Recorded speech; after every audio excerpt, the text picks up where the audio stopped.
Israel, gracias. Gloria a Dios. Siéntense, hermanos.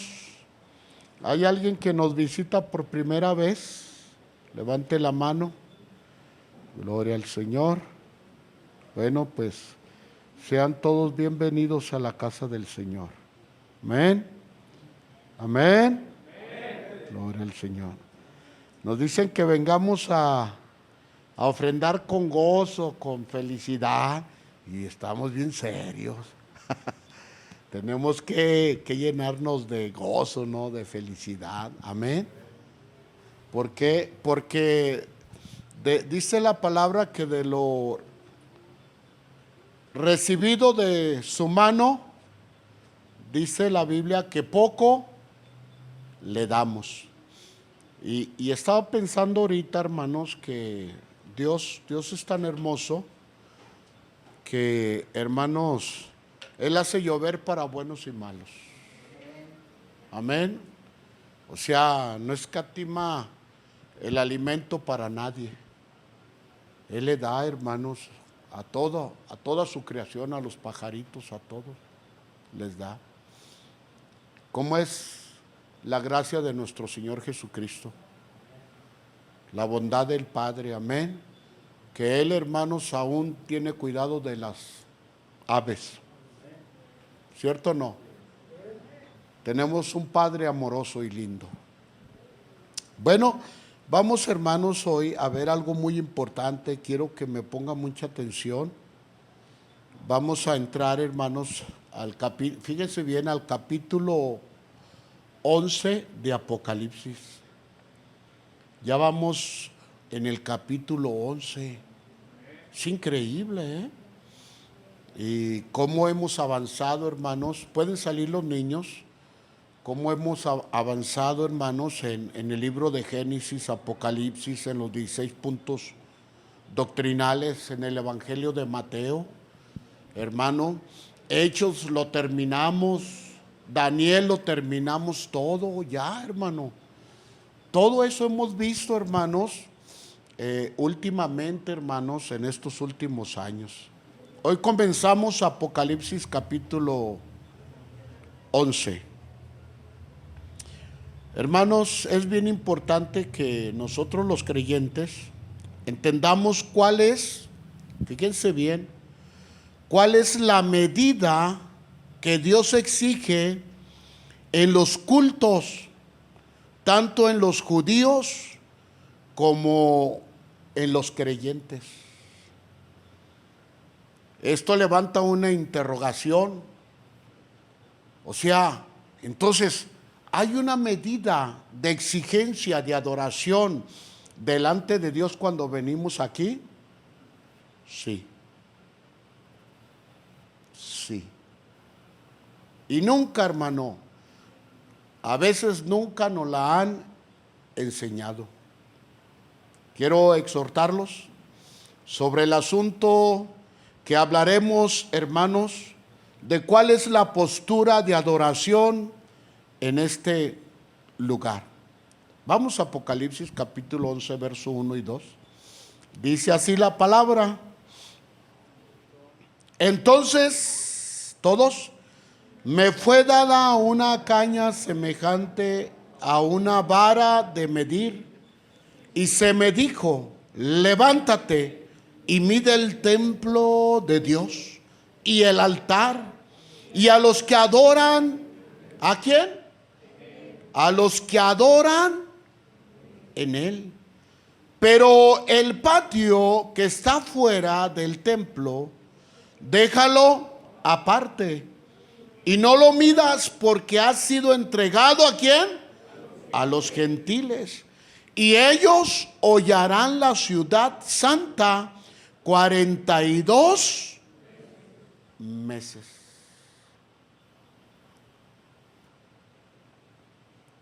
El tema que yo le he puesto, hermanos, es interrogativo. ¿Cuál es la medida que Dios exige a los que adoramos en su templo? Y por título le puse el nivel de adoración que Dios exige. Vamos a orar. Padre, te damos el honor, la honra y la gloria, la alabanza y la magnificencia. Tú eres el único Dios verdadero al cual rendimos un sacrificio vivo, puro, santo, agradable a ti,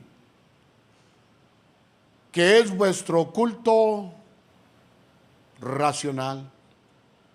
Lo que hoy comenzamos a hacer a las 11 de la mañana y culminaremos, Señor, a la hora que tú nos indiques. En la inspiración y poder de tu Santo Espíritu. Que si alguien, Señor, viene triste, afligido, con problemas, que salga de este lugar, Señor, fortalecido y sanado por el poder solamente de tu palabra. Porque ella es poder, ella es, Señor, no solamente logos, sino el rema, la palabra viviente que hace grandes cosas en los seres humanos. Gracias, Señor, por ella. En el nombre de Cristo Jesús, Padre. Y todos decimos amén, amén y amén. Fíjense bien, voy a decir algo que yo vi ayer. Amén. Pues muchos jóvenes estaban aquí y pues a mí se me hizo tarde, se me desgajó una llanta y ya venimos y llegamos tarde y había muchos jóvenes, ¿verdad? Y adorando a Dios. Y en la predicación, hermano, estuvo tremenda la predicación, la última. Pues jóvenes empezaron a salir, ¿verdad? Y otros así tras de otros y otros allá afuera comiendo Doritos, ¿verdad? Y otros entraban y salían. Pues eran bastantitos, ¿no? Para este lugar. Pero eso me llamó a pensar algo. A veces, hermanos, cuando tú vienes a adorar a Dios en espíritu y en verdad, a veces, hermanos, nos aguantamos de ir al sanitario porque tenemos una actitud como la que Dios pide en cada uno de nosotros: adorarle en espíritu y en verdad. Amén. Son jóvenes, no los juzgo, pero eso me enseñó, hermano, me introdujo a lo que voy a enseñar, a lo que voy a predicar hoy. Amados hermanos, este capítulo se divide en dos partes. En primer lugar, los dos testigos de los versos 1 al 14. Y dos, el toque de la séptima trompeta, es decir, vamos a terminar ya con las trompetas del verso 15 al 19. En esta primera parte del capítulo 11, tenemos en primer lugar la medición del templo de Dios, verso 1 y 2. Y en segundo lugar, la aparición de dos testigos especiales, cuyas características se describen a continuación en los versos 3-6 que miraremos enseguida de esta predicación. Y en tercer lugar, el asesinato de los dos testigos a manos del anticristo en el verso 7-10. Y en cuarto lugar, su resurrección y traslación o trasladación al cielo en los versos 11 y 14. Quiero proponer algo. Si a Juan se le pide que mida la adoración a los congregados del templo, entonces, ¿por qué a nosotros no se nos ha de medir o de exigir? ¿Cuál sería la diferencia que solamente para los judíos y no para nosotros, ya que vivimos en la gracia de Cristo Jesús? Investiguemos la orden que se le da a Juan sobre la medición del templo y la caña que se le da como si fuera una caña para medir. No dice que era una caña de medir.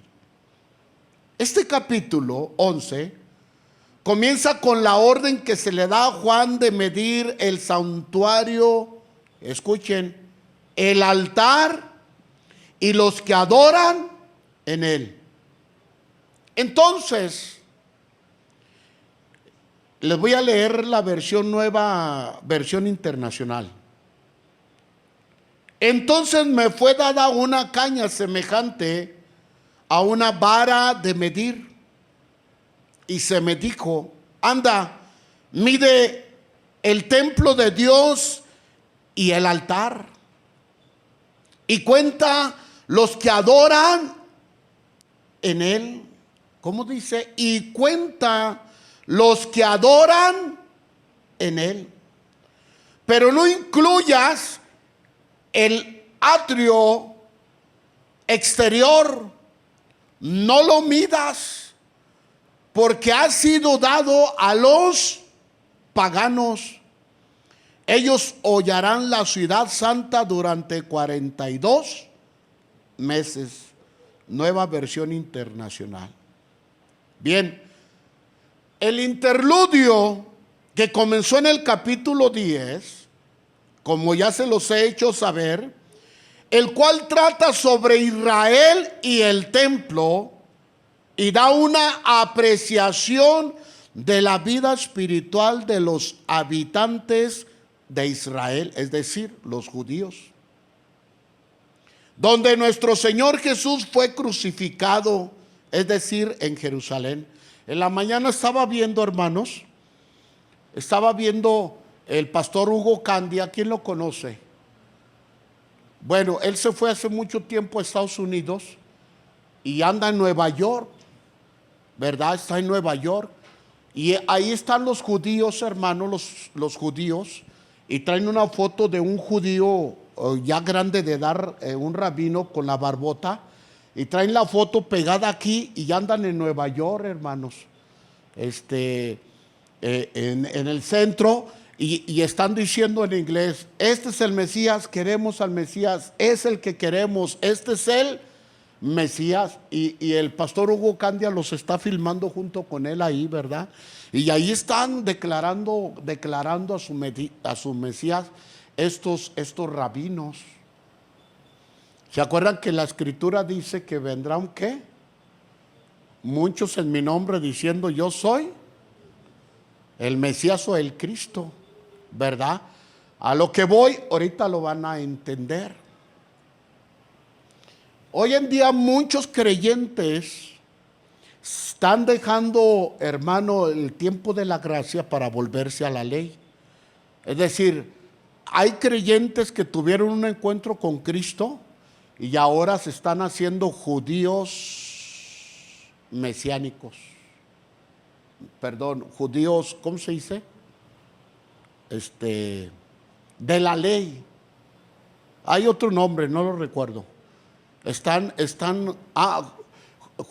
Cristianos judaizantes, es decir, que están judaizando por medio de la ley y de los supuestos sacrificios. Hermanos, nosotros somos gentiles y fuimos comprados por la sangre de Cristo Jesús. Gloria al Señor. Y eso es lo que debemos de entender como iglesia. Bien, Israel, hermano, fundamentalmente estará cayendo en una incredulidad que durará hasta el tiempo del comienzo de la gran tribulación. Es decir, la medición de adoración del pueblo de Dios será totalmente baja y despreciable, ya que Dios no recibirá tales sacrificios y su adoración tan baja. Bueno, cuando hablamos, o lo que ya dijimos al principio en lo que les leí, sobre el santuario propiamente dicho, es decir, el lugar santo y el santísimo se añade el altar que está afuera, pero junto al santuario, los que adoran puede significar dos cosas. En primer lugar, que ocupan, hermano, los que rinden culto ahí en ese momento. A esto se le atribuirá a los judíos cuando esté el lugar ya ergido. Y en segundo lugar, también dependiendo del verbo medir o mide, pero en el sentido, fíjese bien, ¿de qué? De cuenta, amados hermanos. Como lo comenté, hermano, en la escritura de la traducción de la Biblia, o como lo declara la Biblia Nueva Versión Internacional,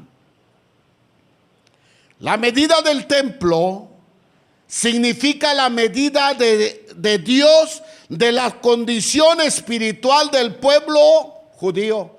El pueblo judío en su medición espiritual ahorita está por los suelos. Se están metiendo en el lesbianismo, en la homosexualidad, en una depravación sexual bien tremenda.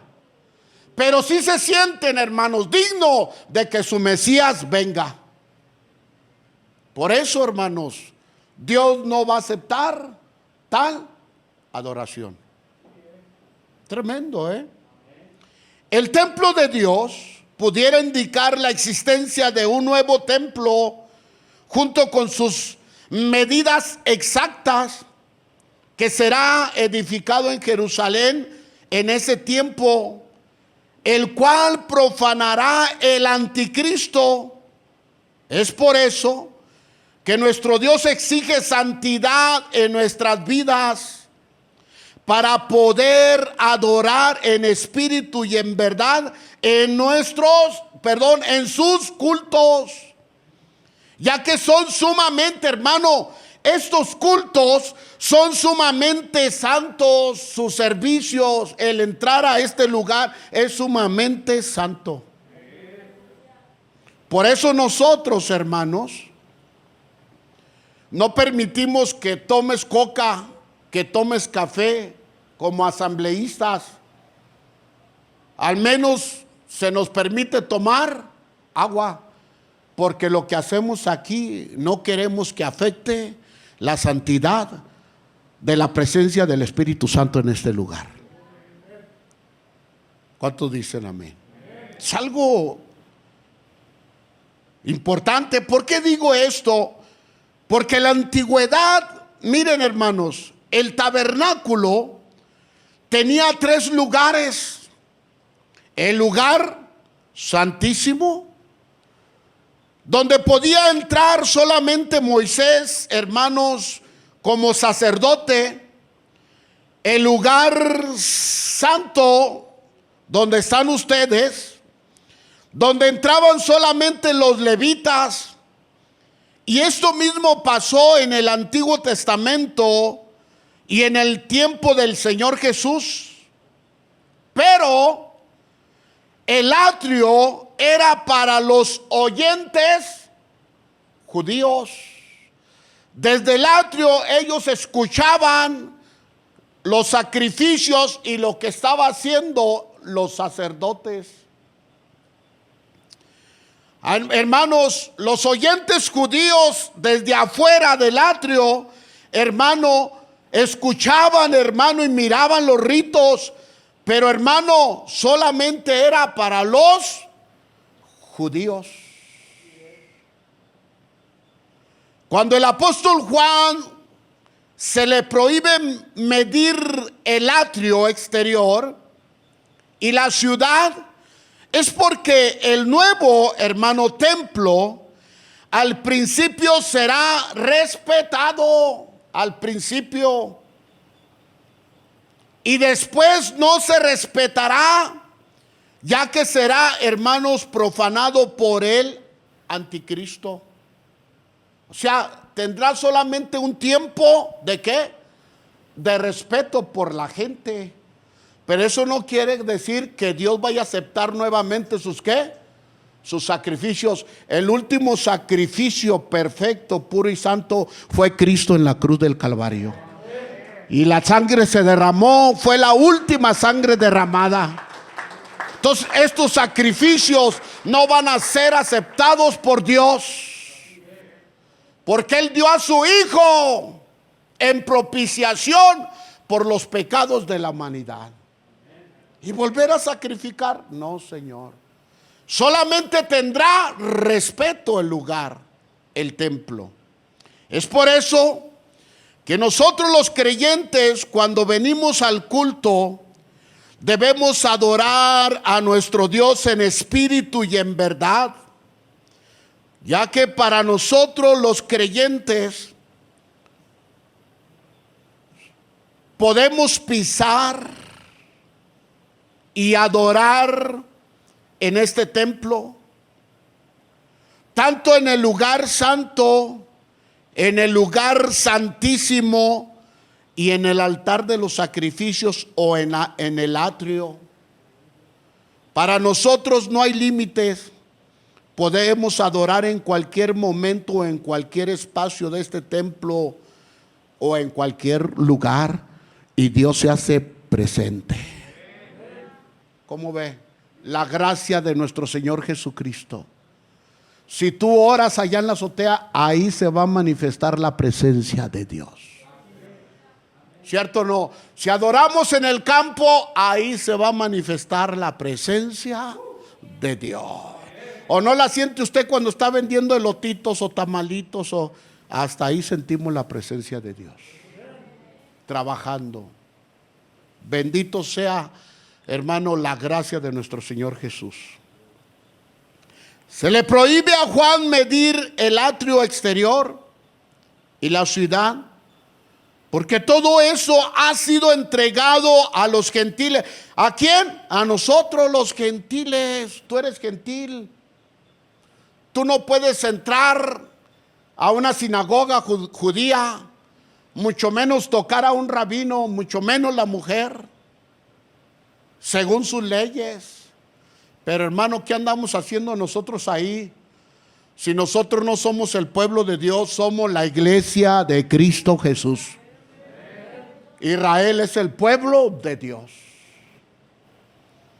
Hermanos, ya que ha sido, hermano, entregado a los gentiles, quienes profanarán la ciudad santa de Jerusalén durante 42 meses, es decir, 3 años y medio. Esta profecía fue dicha por algunos profetas del Antiguo Testamento, como Zacarías capítulo 2, verso 2 al 9. Ezequiel, hermano, en su capítulo 40, 42. Isaías en el 34, 11. Salmos 79, 1. Un salmo mesiánico profético. Isaías 63, 18. En Daniel 8:13, como lo vimos cuando estudiamos el libro de Daniel. En el Nuevo Testamento, en Lucas 21, 24, todos estos acontecimientos, hermanos, fíjese bien, serán por un espacio de tiempo, símbolo de medición, 42 meses, igual a 1260 días. Si contáramos, hermano, los meses solo de 30 días para que diera esta suma, y a 3 años y medio, además de que 3 y medio es un número que aparte por medio, hermano, el número 7, fíjense bien, es número de plenitud y perfección. Y es atribuido preferentemente, hermano, a nuestro Dios único y perfecto. Mi Dios usa el número 7 para ejecutar, hermano, perfección, y para ejecutar, hermano, juicios. Es el número que le pertenece a nuestro Dios. Recordemos el hecho histórico de que el pueblo de Israel pasó días angustiosos de aprieto y persecución. Escuchen bien esto, hermanos, para que entiendan.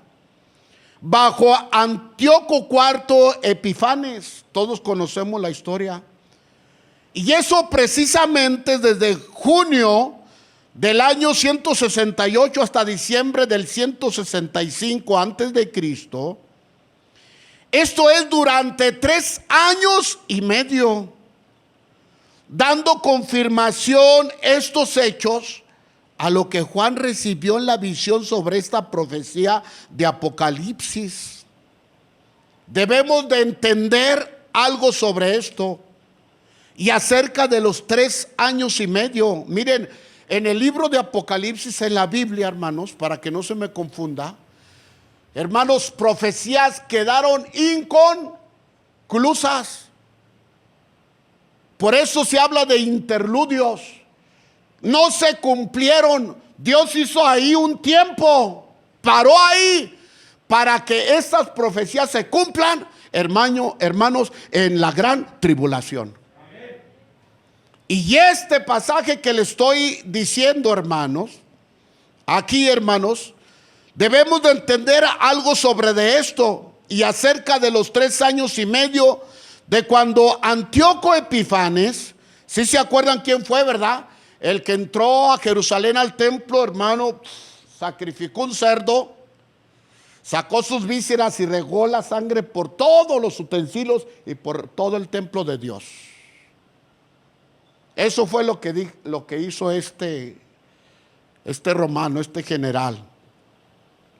Amados hermanos, entonces cuando Antíoco Epifanes profanó el templo en el año 165 al 168, hermanos, de ahí que 3 y medio y sus equivalentes numéricos se miden simbólicamente de lo que no ha llegado a madurar, y es de lo que no llegó al final de lo prometido, ya que Dios reservó ese tiempo, hermanos, para los 3 años y medio de la gran tribulación, la que fue, hermano, revelada a Juan. Por eso, aquí está la confusión, hermanos. Muchos dicen que se cumplió en Antíoco Epifanes, y no es así, hermanos. Esto, hermanos, va a ser para el tiempo, hermano, cuando todo Jerusalén esté bien bonito, todo esté progresando, se estén haciendo los sacrificios, hermano. Ahí va a entrar ¿qué? La abominación. Para los judíos tocar un cerdo, comer cerdo, si no los pueden tocar, mucho menos pueden comer su carne. Para ellos los cerdos es abominación.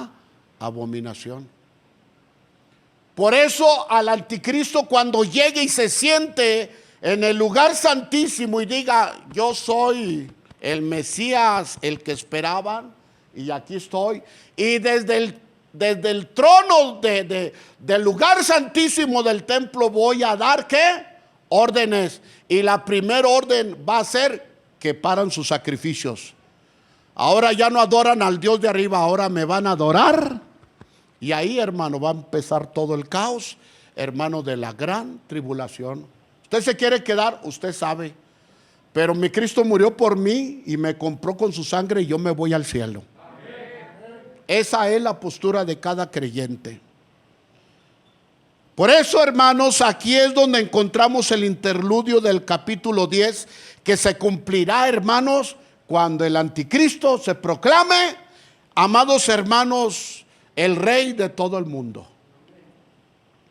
Si tú eres estudioso de las profecías de la Biblia, y si hacemos una comparación de los escritos de Daniel en el capítulo 7:25 y el 12:7, con Apocalipsis 12:6, 14 y 13:5, nos daremos cuenta de esto. A la luz de la profecía de Ezequiel capítulo 40, verso 42, este templo al que se le alude aquí será evidentemente edificado, hermanos, durante los días de la tribulación. El anticristo ya está en la arena política, ya está acomodado todo. Pero recuerdo lo que dijo el pastor Adrián ayer: el anticristo, hermano, no se puede manifestar, ya que la iglesia sigue aún sobre la tierra. Usted y yo y las congregaciones del mundo detenemos que el anticristo no se manifieste, hermano, hasta que hayamos sido arrebatados en las nubes por nuestro Señor Jesucristo. Denle un aplauso al Señor. Amén.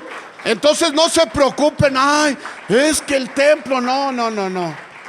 Aún si el templo se edificara, el anticristo todavía no puede estar presente. Porque la iglesia tiene que salir, hermano. No puede haber dos templos a la misma vez, hermano. No puede haber dos templos.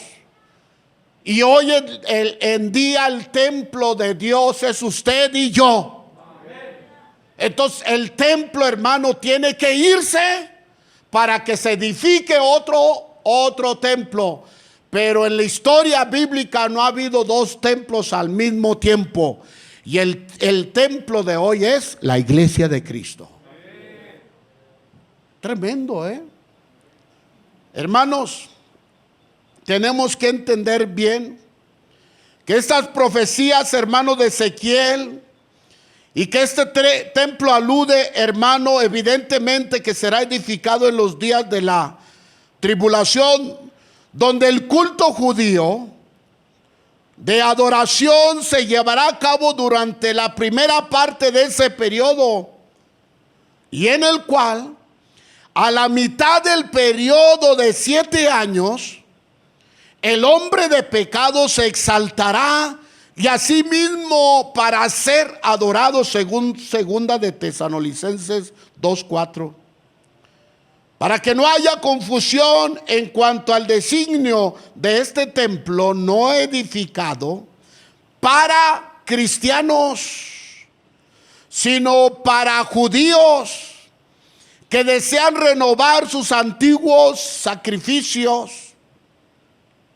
Escuchen bien, ahí es donde los nuevos cristianos judaizantes se quedarán a sufrir la gran tribulación. ¿Usted quiere judaizar? Bueno, pues tome en cuenta esto. Porque ellos, ¿qué es lo que yo logro entender? Que un cristiano, hermano, que se convierte al judaísmo y empieza a judaizar, entonces él ya vive según por la ley y ha hecho el sacrificio, la gracia de Cristo a un lado. Ahora quiere seguir sacrificando cuando el Cordero Pascual ya fue crucificado. Entonces para ellos es parte de la gran tribulación. Ojalá y lo escuchen, hermano, este dato. Es que aman tanto la ley que dejaron de amar al Hijo de Dios, al unigénito Hijo de Dios. Amados hermanos, ahí es donde los nuevos cristianos judaizantes se quedarán a sufrir la gran tribulación, ya que renegaron de la gracia y el sacrificio de nuestro Señor Jesucristo y se volvieron a la ley y los sacrificios. Hermano, ¿sabes cuál es el mejor sacrificio que el hombre puede ofrecer? Es que tú llegues tempranito aquí, que lleguemos a darle la honra y la gloria al Señor, levantando manos santas y adorando al Rey de Reyes y al que está dentro de tu corazón, al que le podemos decir: papito lindo, papito hermoso, ayúdame, sácame adelante. Es algo precioso. Ténganme un poquito de paciencia. El templo aquí es evidente al que existirá durante la gran tribulación, construido originalmente para el culto de los judíos y la renovación de sus antiguos sacrificios. es profanado durante la gran tribulación y se convierte en residencia de un ídolo del hermano del gobernador de todo el mundo. Segunda de Tesalonicenses 2:4 y Apocalipsis 13:14-15, Daniel 9:27 y 12:11. Por esta razón es muy significativo el que a Juan se le ordene medir no solo el templo y el altar, sino también a los adoradores, ya que esto declara o dice en efecto que Dios es el juez del culto del hombre. Él es el dueño de esto. Él es el que dice qué se hace aquí. ¿Me está entendiendo? Como se los exigió en el Antiguo Testamento a los levitas. Entendamos esto, amados hermanos. Él es el juez del culto del hombre y del carácter del hombre, y que todos tenemos que rendirle cuentas a Él. También implica esto, por cuanto la caña de medir de los judíos tiene 10 pies de largura, que el hombre jamás, hermano, no llega a esa medida, ni con mucho al nivel que Dios exige. Incluso a una persona muy alta quedaría por debajo del nivel de los 10 pies de la caña de medir. Por consiguiente, Dios no solo está reclamando con esta medición que es dueño del templo y del altar. Hermanos, ¿sí están entendiendo lo que estoy diciendo? No podemos hacer aquí lo que nosotros queremos, ni en nuestra propia vida, porque no podemos añadir ni un codo a nuestra estatura. No abusemos de la gracia bendita del Señor, hermanos, del dueño del templo y del altar, sino que está también mostrando las deficiencias de los adoradores que no llegan o que no llegamos a la medida del nivel que Él exige. Dios nos exige, hermanos, un nivel de adoración y de entrega. Y ese nivel es adorar a Dios en espíritu y en verdad. Y no lo hemos logrado, hermanos. Hay congregaciones que lo han logrado. Aquí es donde entramos nosotros los gentiles, que hemos creído en el Señor Jesús y el sacrificio que Dios exige. En cada uno de los cultos, hermanos, ¿a cuánto les gusta masticar chicle en los cultos? O adoramos a Dios o masticamos chicle. O adoramos a Dios o tomamos agua. ¿Me estoy explicando? O sea, hermanos, no confundamos nuestra familiaridad en este lugar. A veces nos comportamos como nos comportamos en la casa. Creemos que aquí estamos en nuestra casa. No, este es un lugar el cual exige la medida de adoración y de postura que viene de parte de nuestro Dios. ¿Me estoy explicando? No podemos estar con el teléfono, no. Dios, hermano, busca adoradores que le adoren en espíritu y en verdad. Que Dios nos ayude. Nos apropiamos de algo que no nos pertenece y llegamos a la hora que más nos conviene, llegando tarde, y hacemos lo que más nos parece. Salimos y entramos al momento que lo deseamos. En este culto Dios tiene un nivel de exigencia que cada uno de nosotros debemos cumplir. ya que le pertenece a nuestro Dios único y verdadero. Nos encontramos muy lejos de la medida de exigencia, hermanos, de nuestro gran Dios. Muy, muy, muy lejos. Es verdad lo que estoy diciendo, hermanos, porque a veces lo vivimos y ayer lo acabé de vivir nuevamente. Es muy triste, pero hoy día las congregaciones viven así. Unas venden jugo, venden cocas, y se sientan y están ahí en el servicio. El día que la Biblia nos diga que podemos ofrecer un culto así, deberíamos de hacerlo. Pero mientras que la Biblia ya fue el canon cerrado, no lo dice ni lo enseña, y tenemos que hacerlo como Dios lo exige. Llegamos a llegamos a este lugar pensando en la bendita adoración que le daremos, lleguemos a este lugar pensando en la bendita adoración, hermano, que le daremos y le entregaremos a nuestro Dios. No puedes venir aquí nomás, no. Desde tu casa, desde que te levantas, desde que nos bañamos, nos estamos cambiando, debemos de pensar, yo voy a adorar a Dios. Tengo que vestirme muy bien para ir a adorar, no a mi hermano, a mi Dios, Padre, Hijo y Espíritu Santo. Amén o no amén. Él merece lo mejor. ¿Sí o no? Él merece lo mejor.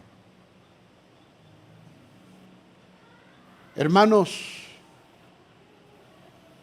su bendita presencia, hermanos, está con nosotros. Entreguemos a nuestro Dios lo mejor. Y que en verdad, hermanos, sintamos su bendita presencia. Hermano, uno ni siente su presencia. Uno está allá, cazando mosca allá, mientras que otros están sintiendo la presencia de Dios. Pero mire, Dios es tan respetuoso que no te dice, te pica ahí la cholla y te dice, hey, órale, ponte, mijo, hey, enmiéndese, hey, concéntrese. No, Él te deja en tu mismo asunto. Hoy el culto no sirvió. No, el que no sirvió fue tú, porque no tuviste esa exigencia de adoración delante de Dios. Y esto lo digo para todos, como el que predica, como el que canta, como el que toca. Todo tiene que tener la exigencia que Dios te pide para adorar y glorificar su santo nombre. Gloria al Señor, gloria al Señor. Tenemos que cambiar, hermanos. No es lo que yo digo, es lo que la palabra de Dios nos pide que hagamos. Amén. Es bien triste, miren, es bien triste, hermano. No vienes a la iglesia, bueno, Dios sabe por qué no vienes o por qué no pudiste venir. Él lo sabe, ¿cierto o no? Él sabe que no pudiste venir, pero cualquier cosa se nos atraviesa y ahí vamos y dejamos, hermano, la medición de Dios, la exigencia de Dios, en la seriedad de servirle a Él, la echamos para un lado. No dijeron amén, pero es una verdad. Hermanos, Dios no es nuestra burla. Si tú quieres adorarle, Él recibe tu adoración. Pero hermano, no lo ignores, no lo ignoremos. Su Hijo dio todo en la cruz del Calvario y nosotros quedamos. 2 horas aquí se nos hace mucho, cuando deberíamos de estar todo el día aquí. Mi Señor dio hasta la última gota de su sangre por amor a ti. Y nos sigue ayudando y nos sigue sacando adelante. ¿Cierto o no, hermanos? Hablando a plata limpia. Que sintamos un poquito, hermano, de la presencia, de la preciosa entrega, hermano, que nuestro Señor Jesucristo entregó en la cruz del Calvario por nosotros. Él dio todo. sin objeción alguna. Entonces démoslo todo en cada uno de nuestros cultos para el Señor. La mejor adoración, la mejor, ¿cómo batallé yo hoy para adorar a Dios? Pensamiento tras pensamiento, llora esto, llora aquello. Mire, hermano, cuando Dios no quiere que hagamos nada, Él lo impide.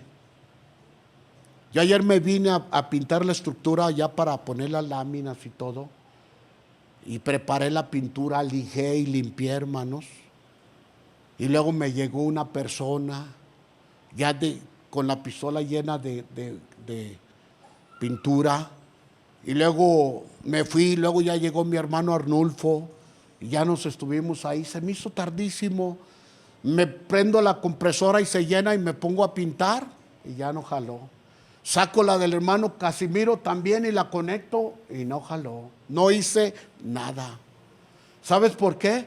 Porque nuestro Dios tiene el primer lugar. Y si no se lo damos a Él, nada va a salir como tú lo estás pidiendo. Porque primero es Dios y después nuestros asuntos. Y le dije, perdóname, Señor. Ya llegó el hermano Adrián por sus lonas. Le dije, ahí están, hermano, ya se las enredé. Pero, hermano, no nos confundamos. Primero es el servicio de nuestro Dios, la búsqueda de Él.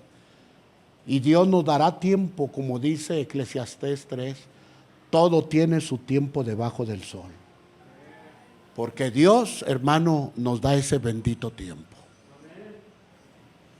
La mejor adoración, la mejor disposición, démosla para adorar, hermano, sin ninguna distracción, entregados totalmente a Él, sin ninguna perturbación.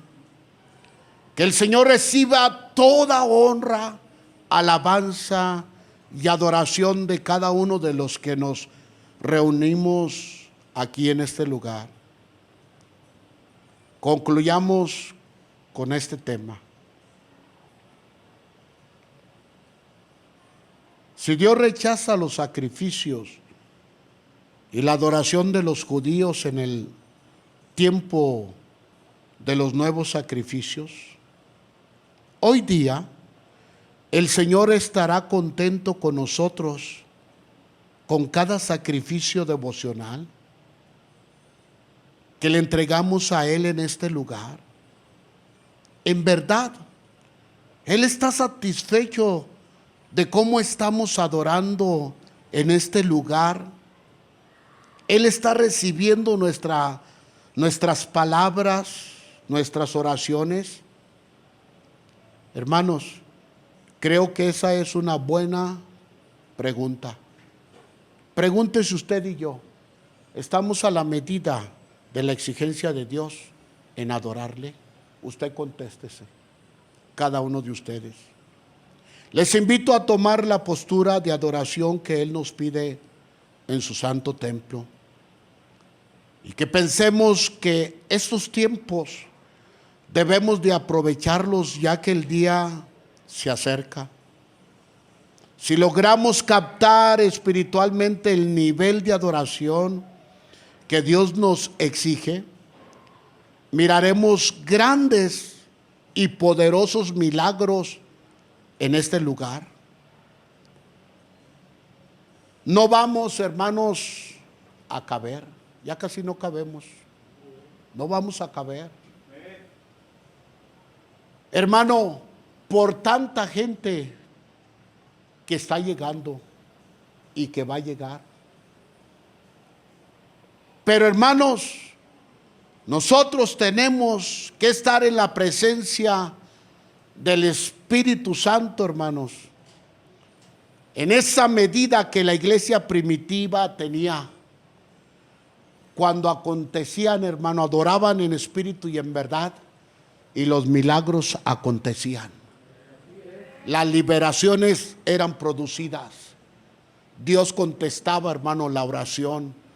Hermano, si logramos entender esto, hermano, esto va a ser pequeño para lo que Dios ha empezado a hacer con nosotros. Y yo lo estoy creyendo. Pero ¿sabes qué? Levántese, hermano, en el nombre del Señor, y adoremos al Señor en espíritu y en verdad. ¿Quieres que las cosas se arreglan? Adora en espíritu y en verdad. Ora en espíritu y en verdad, y verás que Dios empieza a abrir cosas, empieza a abrir puertas. ¿Cierto o no, Jacob? Dios empieza a abrir puertecitas, hermano, y te vas a quedar sorprendido, porque nuestro Dios es un Dios justo, lento para la ira y grande en su bendita misericordia. Dale un fuerte aplauso al Rey de Reyes y Señor de señores. Gloria a Dios.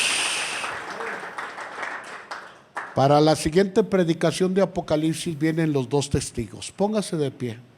Hermano, ¿qué ha pasado últimamente en su vida?